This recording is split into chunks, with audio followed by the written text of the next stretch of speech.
as we think about how this pandemic is impacting communities here in New Hampshire, we know that no one is spared, including New Hampshire's veterans. And that's why we wanted to take a moment to hear from your individual experiences, hear from what your members are saying if you're representing a VSO here today. And we're really just appreciative that you'd spend a few minutes talking with us. Clearly, New Hampshire's veteran population faces some unique challenges, even in the best of times, and we know that we're far from the best of times today. From a disproportionately large at-risk population to facing limited access to care in our communities, this pandemic has brought the needs of our veterans into stark relief. That's why I'm thankful to be here today with advocates from our veterans community and veterans who can tell their stories firsthand about issues that they're facing. And this is critically important for us to know what we can continue to do in Congress to help. I chair the Oversight and Investigation Subcommittee for the House Veterans Affairs Committee, and I've been working to ensure that New Hampshire veterans aren't forgotten.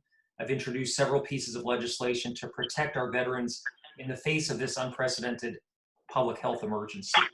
The first bill would temporarily suspend VA debt collection until after the public health emergency has ended. Now, similar policies have been adopted by the Department of Education, by the Social Security Administration, and I only think it's right to extend that same assistance to our nation's veterans. No veteran should be facing calls from debt collectors and undergoing additional financial hardships at this critical time. The second bill that I've introduced would relax some existing requirements related to how the VA pays for emergency care in the community to ensure that veterans don't have to jump through hoops to access timely care during this pandemic. I know that's an issue that you all have worked on, we've talked a lot about over the years.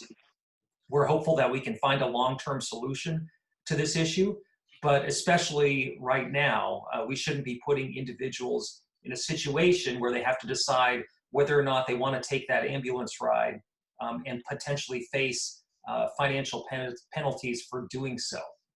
If a veteran is faced with an emergency medical situation, they should make sure that, or they should know that the care is going to be there for them. This should apply to all community emergency care, not just COVID-19 related treatment, and that's what the legislation would do.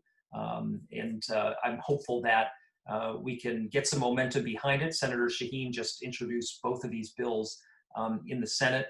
And so as we talk about additional steps that we need to take to provide relief and assistance to the American people, we've got to make sure that our veteran community is not left out. So in this time of social distancing, our committee, our Veterans Affairs Committee in the House is continuing to meet, holding online forums and talking about what issues we need to set as priorities. You can help us identify that and shape additional legislation. So we always appreciate the expertise that exists in the veteran community here in New Hampshire and the advocacy work that you all undertake on a daily basis. So I'm committed to working with you all in the weeks and months ahead. And I just want to thank you for spending some time with us today.